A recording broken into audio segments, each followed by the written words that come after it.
அவன் இவன் நாக்காதுன்னு தெரியல இவன் கதை. இவன் 10th படிக்கிறான். 10th எப்படி பாஸ் ஆவானா நாக்காதுன்னே தெரியல. இவர் எப்படியே ஃபெயில்ட் ஆக போறாரு இவரு. யோ அவன் ஸ்கூலுக்கே போக மாட்டேன்றான். அவன் நாக்காதுன்னே தெரியல. போகவே மாட்டேன். நீ ஏன் ஸ்கூலுக்கே போக மாட்டேன்ற? போக மாட்டேன், உடம்பு சரியில்லை போல. உனக்கு வாரத்துல 7 நாளுமே உடம்பு சிரமாயிடுது உனக்கு. யோ சும்மா சொல்றாயா இவன்? தம்பி சாப்பிட்டியா? சாப்பிட்டேண்ணா. சரி ஆளு சரியான ஆள்ரா பாய். சாப்பிட்டேன்னு தான் கேட்பான், ஒரு பைக் வாங்கி தர மாட்டான். அன்னைக்கு பைக்கில் சாப்பிட்டுனே இருக்கிறான்டா. நான் போனவொன்னு எழுந்து போயிடுவானா.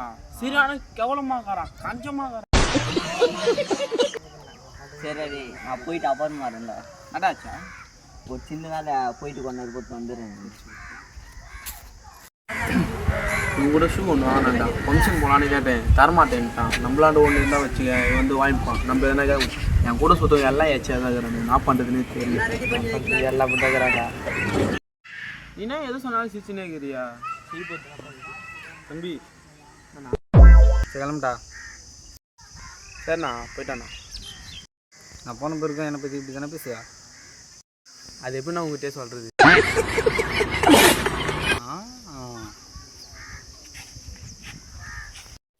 இவனே ஒருத்தமாக கட்டாகிறா பாய். நல்ல மாரி பேசுவான். அப்படி நம்ம அன்னைக்கு கூட பைக்கில் வரான்டா. கைப்பட்டா பார்த்து பார்க்காத மாரி போயிடுறான்.